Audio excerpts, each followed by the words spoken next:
Hey, it's Matt Pinfield. This is KLOS New and Approved, and my guest is the one and only Chris Daughtry from the band Daughtry. Chris, it's so great to see you, man. I'm so happy to have you back on New and Approved. I mean, it's, of course, you and I have stayed in touch throughout everything, but, it's been a while. So we didn't get to actually have you on the show since the release of the full album, since Dearly Beloved came out. Yeah. Well, thanks for having me, man. It's good to catch up always. You're catching me in bed in a undisclosed location in the universe right now. Yes, well, you've been on tour and really busy. I just caught you at Inkcarceration in Mansfield, Ohio. For those people who are watching and listening, that is where the Shawshank Redemption, the great movie, was filmed. There was, of course, the ink part of it with INK. Means that there's a tattooing element, but it was also a lot of great bands. And Chris, you had an incredible set there. The audience loved it, man. You were on fire. Let's talk about that. Man, that was our first time playing Inkcarceration. Actually, one of our first big rock festivals in the U.S. And I know who's on that bill, and I know that we're the underdogs, and I know that, or at least I feel like we gotta win everybody over, and we felt so welcome and embraced. It was an amazing feeling. A couple of guys from Korn watching side stage doesn't hurt your ego either. Yeah, that's great. Yeah, it was an incredible experience, and I'm glad I got to catch up with you there. Talk to me about, it's so good to have you out on the road again and being able to play. But of course, we definitely have to address it. I mean, I was heartbroken. My heart broke for you in a big way, being that we've been friends so many years. Thank you. Thank you so much. And I got to say, you went through an incredibly tough time in a very short period of time, losing two people in your life that are, just a big part of who you love and your heart. And that was your mom. Absolutely. Who you lost to cancer, and then your stepdaughter, who was really like a daughter to you. Yeah, absolutely. So I just got to ask you about that because everybody, I mean, all our listeners and all your fans, were just, their prayers were with you and their thoughts were with you. Yeah. And so tell me, I mean, I felt that. I felt that in a big way. And I knew I needed to take the time off to really sit with all the emotions that were going to come along with, I'd never experienced loss at this level before. And it was a lot. I was kind of silently dealing with the loss of my mom, starting the tour, and then, the unexpected happened. And so I needed that time away from, touring. I didn't want to feel like I had to, put on a mask or wear sunglasses or whatever, because I didn't feel like I could really face anybody.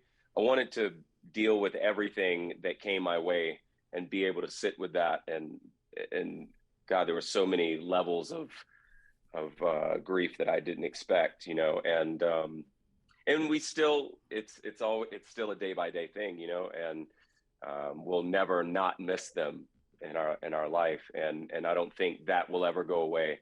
But at the same time, I feel I feel a sense of peace that neither are struggling in any way. And I feel like they're kind of like my spirit guides now. So yeah, exactly. It's one of those things where we hate to see those that we love suffer in any way, and I think that. And again, you talked about the different levels of grief and having to go through that period. And it's great you gave yourself that time. I think that's so unbelievably important. The music, I think the hardest part was you start to feel guilty for everything you didn't say and everything you didn't do. And you start to see situations where you feel like, oh my God, I could have done this, or I could have said this instead. And instead of trying to, fix someone or give advice, just be there. And I think that's normal, but I didn't expect that level of helplessness and guilt that comes along with losing someone you love.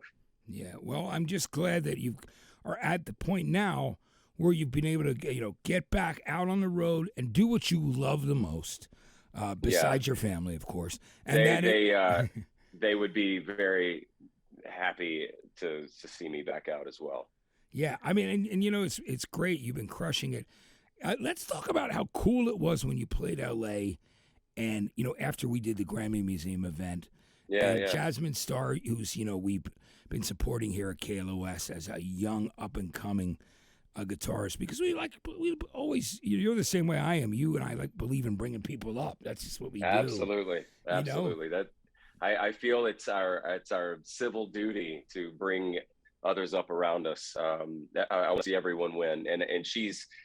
I remember the first time I saw the video of her play. Actually, it's not the first time I saw her, because she's one of those guitar players that's getting so much buzz on Instagram. She's constantly popping up in feeds, a lot of those young guitar players are doing, and but it caught my eye because I got tagged in it, and it was Heavy as the Crown, and there's no guitar solo on Heavy as the Crown, but she figured out a way to make it sound awesome, and it really caught our ears. And I just thought it would be a really cool thing for other people to see that, and we wanted to treat the audience to that. And she would ask me, hey, are we still on? Because we didn't know what was going to happen with COVID protocols and all that stuff. And she was so excited. And she's a lot of fun. She's a ball of energy, as well as and I wish her nothing but the best. I think that was great, and it was so kind of you to bring her up and be a part of the show with you in Los Angeles, which was so cool. Chris, talk to me about. I mean, besides that, I wish I had that amount of confidence when I was her age. Right, I know. Don't we all? Or the skill level, yeah. Yeah, it's pretty incredible. So talk to me about that. I mean, the shows have been going great. Talk to me about the reaction people are having to the tracks on Dearly Beloved, because it's such a great record. Heavy where it needs to be, super emotional, passionate. Let's talk about what it's been like on the road and seeing the reaction to those songs. It has been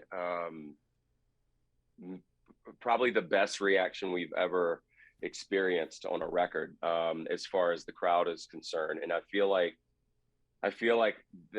our fans have been kind of craving this from us for a long time. And so now that we're, fully able to embrace that and deliver that the way we've been wanting to for a very long time, it's certainly a good feeling knowing that they were on board with us as well. And the set is predominantly new material, and that's always a risk. With a band that have been around as long as we have, you obviously have people that want to hear certain songs, and then there's the self-indulgent part of you that wants to play nothing but the new stuff. And so you got to find that balance. And I think we figured out a way to incorporate some of the older tunes and still feel like we're sticking with where we're headed as a band, and all the new tracks on Dearly Beloved as well. And it's been, we took it overseas for the first time at Download Fest and Rock and Ring, Rock and Park. And we've been wanting to do those festivals for a long time. And once again, we were, the underdogs and first band on the bill of the day. And we were playing for 20,000 people. And it was and they were singing some of the new songs. So that was something that we didn't expect to happen. And it was certainly an incredible validation and great feeling knowing that this is, we're doing what we're supposed to do. And you knew going into it how strong this material was on the new album. I mean, you played it from I knew really it was special out the gate. Yeah. Yeah. And I always had this feeling that it was special, but it didn't feel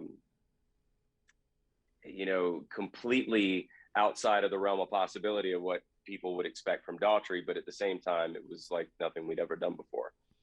Yeah, it's great. Let's talk about, just Chris, when you look back at yourself as a kid and the journey that you've taken so far, does it blow your mind sometimes just to see how far you've come and sitting, in your room, I feel like singing, tell me about that.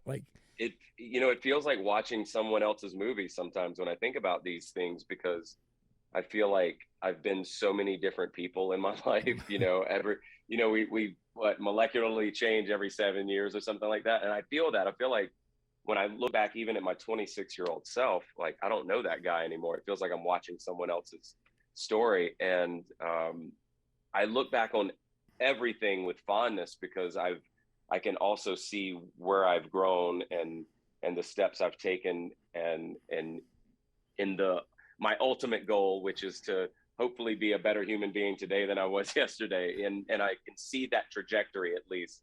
And so I look back at all my past experiences, you know, with great fondness because it's molded who I am today. It absolutely has. And I mean, the band is crushing now. Let's talk about the new bass player too. And yeah, Marty O'Brien. Yeah, he's played with some greats.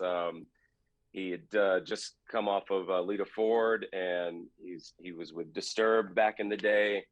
I'm trying to think of he's had, this dude's been on so many records that I'm still learning about him.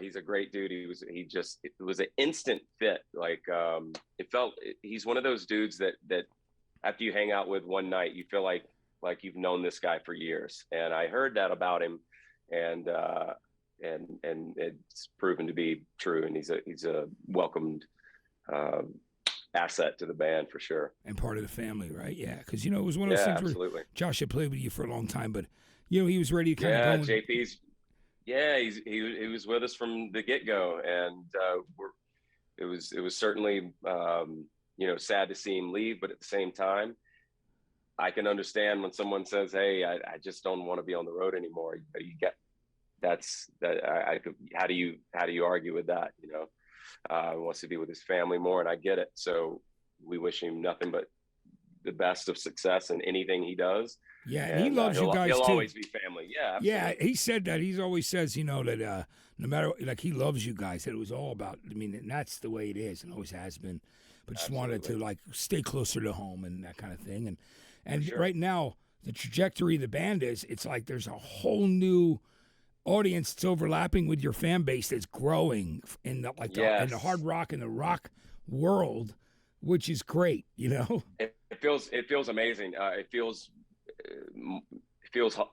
like home. I mean, I don't know how else to put it. And it's great to get the support of our peers and you know, like the guys from Shinedown and Disturbed and you know, posting about our stuff. Like all of that is you know, it just feels good to be embraced by the community. And we know we took a distant, you know, a long break from the format, and we understood the challenges of coming back to it. So we're very grateful for the you know, open arms. And I'm really glad at KLOS, of course, people like Keith and everybody here. We were always there for you. Well, so that, we are humbly grateful. You know, absolutely. It's so great. So, you know, living in Nashville, and it was great when I got to come down there and do that live stream with you during the pandemic, hang out with you, spend time with you. We had some great laughs. We listened to great music, watched you play. I was really happy and felt fortunate to be a part of that with you. And we talked about, you know, some of the songwriting that's been done there, you know, through Nashville. You're close to the guys who you collaborate with, which is great. Mm-hmm. You know, the Four Horsemen guys like Scott Stevens, who's amazing, and, you know, his whole crew. And Marty, you know, Marty, Zach, all the guys that are part of that crew. Talk to me about that. That was, is that cool? Because it's got to be fun, because not only are those guys around you when you're working with them in the Nashville area, but it was really great to kick ideas around, wasn't it? Yeah, well, we kept everything. It was between, you know, those guys. It was Marty and Scott, and we hadn't had a chance to. I've actually worked with Zach and Blair respectively, but not all together as the Four Horsemen. So we're actually working on getting one of those sessions together now for the next project. And yes, we are already, you know, working on new material, and obviously, as we've talked about earlier, there's no shortage of things to write about.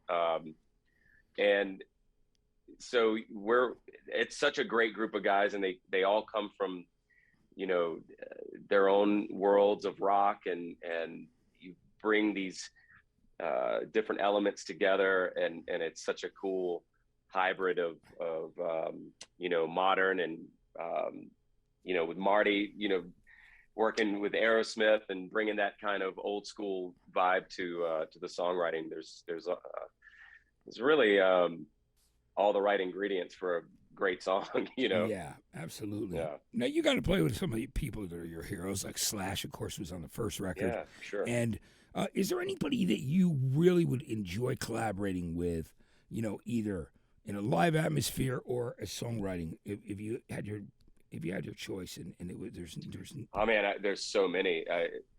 I can name a few people that we've kind of talked about working together. You know, doing some writing and just seeing what happens. David Draymond and I have had a couple conversations about, you know, collaborating on some stuff. So, you know, there's so many people I would love to work with, and you know, so I'll just keep it at that. But hopefully on this upcoming record, we'll maybe have a couple features or something like that. I don't know. That's something we're kind of kicking around. That'd be great. Yeah. You know, Chris, I really appreciate you taking the time today. I was excited to have you thank back. you for having me, and always thank you for the support. KLOS, you, my friend, always all the love. Yeah, and thanks for taking the time out of your day to hang out with me. I know that you've been crazy. You know, you're on tour, and you've been you know, like just trying to find a place to nail down. I know what that's like. Yeah. we're in Denver right now. We're got a day off, and we're actually working on some demos as we speak. So there's no such thing as a day off in the Daughtry camp. Yeah, and you know the truth is, you know what they say, because we love what we do. Yeah, it's all right though. We don't mind. That's absolutely we'll all go right. to work every single day if it's something that we love to do. Right? Absolutely. Yeah, feeling totally blessed and great. So, Chris, thanks so much, and say hi to the guys for me. I will do, Matt. Good to see you, my friend. Yeah, and we will take care. I'll be seeing you on the road. All right? Absolutely. We'll see you soon. All right. Much love, Chris. Much love, brother. All right. Take care now. Bye-bye. Chris Daughtry, everyone.